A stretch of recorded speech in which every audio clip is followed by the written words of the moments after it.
Dan pemirsa, di penutupan perdagangan di sesi kedua, indeks harga saham gabungan memberikan kabar baik karena di menit-menit terakhir jelang penutupan, indeks harga saham gabungan ditarik kembali ke zona hijau dengan ditutup menguat di 0,13% dan ditutup di level 8.944,813.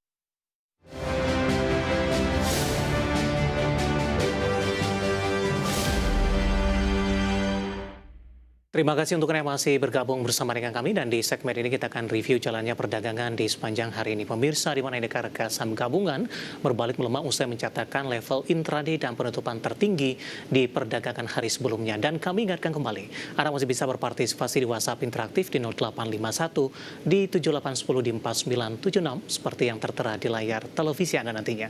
Dan saat ini kami sudah terhubung melalui Zoom bersama dengan Bapak Peter Susilo yang merupakan Branch Manager of YB Gocuan Semarang. Kita akan langsung sapa saja Pak Peter. Selamat sore, apa kabar Pak? Pak David, baik, puji Tuhan bagus. Selamat Natal buat yang merayakan, selamat tahun baru Pak David dan teman-teman semua. Baik Pak Peter, terima kasih sudah meluangkan waktu di IDX Channel Pak Peter. Hari ini indeks harga saham gabungan berbalik melemah Pak, tapi level support 8.900-an tampaknya masih mampu dipertahankan sampai sejauh ini. Bagaimana analisis Anda secara teknikal usai di perdagangan hari sebelumnya mengalami kenaikan yang cukup signifikan dan mencatatkan rekor penutupan dan juga intraday tertinggi di sepanjang masa? Kalau menurut saya sih komposit sendiri masih oke ya Pak David. Secara 5 hari ini trennya bullish ya untuk IHSG. 5 candle ya tepatnya, 5 candle yang lalu bullish. Hari ini terkoreksi sedikit memang, tutupan di 8929 ini ya. Tapi ada potensi nih Pak David, kalau saya lihat potensi udah mendekatin ke angka 9.000. Jadi kita nantikan komposit untuk ke 9.000 dengan tetap waspada, ada support di 8.100 yang paling dekat ya Pak David ya, untuk komposit ya.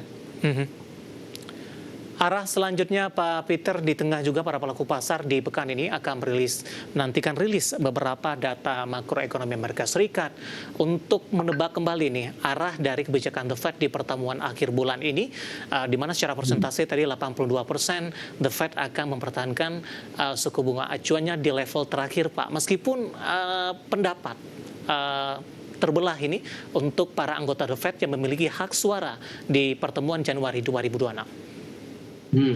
Kalau dari saya sendiri, yang pertama berita dari luar dulu ya Pak David ya. Kita lihat nanti tanggal 9 Januari itu ada NFP ya. Kemudian tanggal 13 sampai 15 itu ada soal inflasi ya Pak, CPI itu. Kita perlu lihat juga di situ. Kemudian untuk BI rate sendiri domestik itu di 20 sampai 21 Januari. Ya itu bisa menjadi acuan. Kalau dilihat dari The Fed-nya sendiri 2728 memang betul.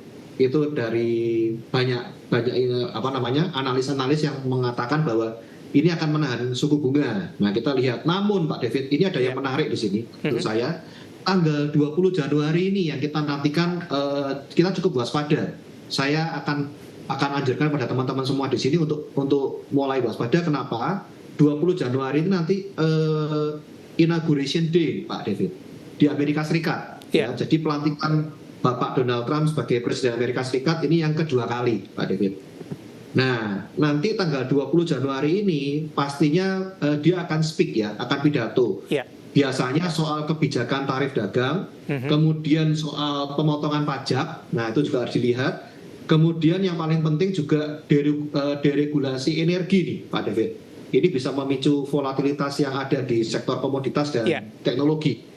Gitu Pak David. Jadi perlu diperhatikan di sana menurut saya. Baik, sementara dari posisi saham-saham Pak, kita lebih ke arah saham pemberat terlebih dahulu Pak Peter. Perbankan Big Cap BBCA hari ini melemah cukup dalam di 1,83%, namun masih mampu bertahan di atas level 8.000-an. Kalau kita flashback di perdagangan hari sebelumnya, BBCA termasuk penopang utama dengan menguat di atas 1% Pak. Bagaimana Anda melihat posisi teknikal untuk BBCA yang belum mampu mempertahankan dari posisi tren penguatan paling lama 1 hari perdagangan, kemudian profit taking kembali? Oke, untuk BBCA sendiri secara teknikal tutupan saat ini di 8.050 ya Pak David. Nah ini sebetulnya kalau dilihat dari sisi di area MA10-nya ini dia parkir di area-area itu.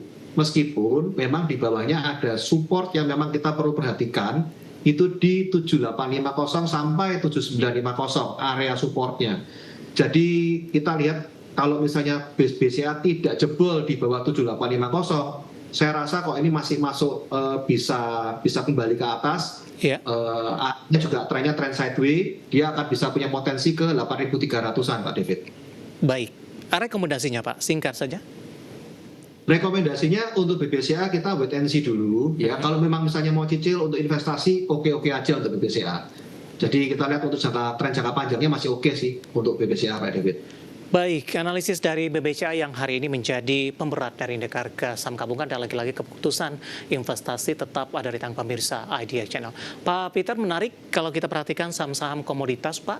Emas dari sisi harga gabungan sudah mengalami kenaikan yang cukup signifikan. Yang cukup menarik perhatian adalah kenaikan harga nikel, Pak. Meskipun tadi diproyeksikan tidak akan seagresif kenaikan harga emas karena posisi dari pasokan dan stok ini masih melimpah untuk nikel, tapi dia memanfaatkan momentum jangka pendek dan menengah, Pak. Kita boleh ke Antam, Pak Peter, hari ini melesat di 11%. Antam cukup diuntungkan dengan kenaikan harga emas dan juga harga nikel, Pak. Analisisnya untuk Antam. Oke, untuk Antam sendiri tutupan di 3850 ya Pak David.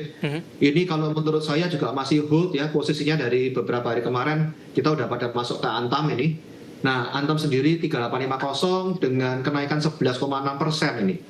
Kalau menurut saya pribadi, Antam besok bagaimana? Masih bisa lanjut, volumenya masih tinggi sekali nih Antam. Dan jangan lupa untuk bagi teman-teman yang dari sekuritas yang bisa pasang trailing stop, saya anjurkan untuk pasang trailing stop. Itu Pak David. Di level berapa Pak? Dengan 3850 penutupan hari ini? 3850 untuk trailing stop, saya anjurkan di harga 3.700 ya Pak David. 3.700 bisa pasang trailing stop. Kemudian kita lihat dia punya resisten ini kan di 3930 menjadi suatu resisten. Yeah. Jadi kalau besok bisa di atas 3930 kita akan hold dulu untuk Antam. Baik. Masih bagus. Yang baru ingin masuk Pak, singkat saja. Kalau untuk yang baru ingin masuk, saya lebih baik wait and see dulu ya. Wait and see dulu untuk Antam. Nah, apabila besok dia ke 3.700 ke bawah, ya berarti otomatis taking profit dulu. Tapi kalau 3.700 mantul ke atas, bisa mulai masuk lagi ke Antam. Itu baik, analisis untuk Antam hari ini melesat di atas 11%. Sebenarnya beberapa saham lain juga mengalami penguatan signifikan. NCKL di 7%, Aman 2%, kemudian juga ada Inco bahkan 12% pemirsa, dan TINS di atas 5%. Dan lagi-lagi keputusan investasi tetap ada di tangan pemirsa Idea Channel. Saya akan coba sampaikan update penutupan perdagangan di sesi kedua hari ini dan juga beberapa informasi grafis yang berhasil dihimpun oleh tim redaksi kami. Dan pemirsa, di penutupan perdagangan di sesi kedua, indeks harga saham gabungan memberikan kabar baik karena di menit-menit terakhir jelang penutupan, indeks harga saham gabungan ditarik kembali ke zona hijau dengan ditutup menguat di 0,13% dan ditutup di level 8.944.813, di mana secara intraday dibuka di zona hijau pada pagi tadi di 8959, intraday tertinggi hari ini di 8970, dan ini juga tampaknya merupakan rekor intraday tertinggi di sepanjang masa, sempat melemah ke 8916. Kita ke grafis yang pertama pemirsa. Seperti apa update penutupan beberapa indeks lainnya seperti MNC 36, Jakarta Islamic Index, dan juga ada LQ45. MNC 36 ditutup melemah tipis di 0,09%, Jakarta Islamic Index menguat di 0,70%, LQ45 menguat di 0,72%. Rotasi pergerakan sektoral di penutupan sesi kedua hari ini, sektor industri memimpin penguatan di 2,40%, konsumsi non-primer juga menguat di 1,18%, transportasi dan logistik melemah paling dalam di 1,83% dan konsumsi primer melemah di 0,93%. Selanjutnya saham-saham yang hari ini masuk ke dalam deretan top gainers pemirsa, tampaknya didominasi oleh saham-saham komoditas dan juga sektor barang baku. Antam ditutup menguat 3850, transaksi 2,3 triliun rupiah. BP hari ini melesat di 180, NCKL juga naik signifikan di 1400. Aman masih melanjutkan penguatannya meskipun sudah meninggalkan level 8 ribuan kembali. Terakhir, pemirsa, saham-saham yang hari ini menjadi deretan top losers ada Bufa, terdampak profit taking melemah ke 15.30 emas 54.50. CBDK masih melanjutkan pelemahan di 7575 dan INDF juga melemah di 6725. Update penutupan perdagangan di sesi kedua dan semoga bisa menjadi referensi untuk Anda, terutama dalam menghadapi perdagangan di hari selanjutnya. Kita akan jeda kembali dan tetap di tempat Anda. Setelah ini kita akan coba ulas beberapa pertanyaan masuk di WhatsApp interaktif. Kami akan segera kembali.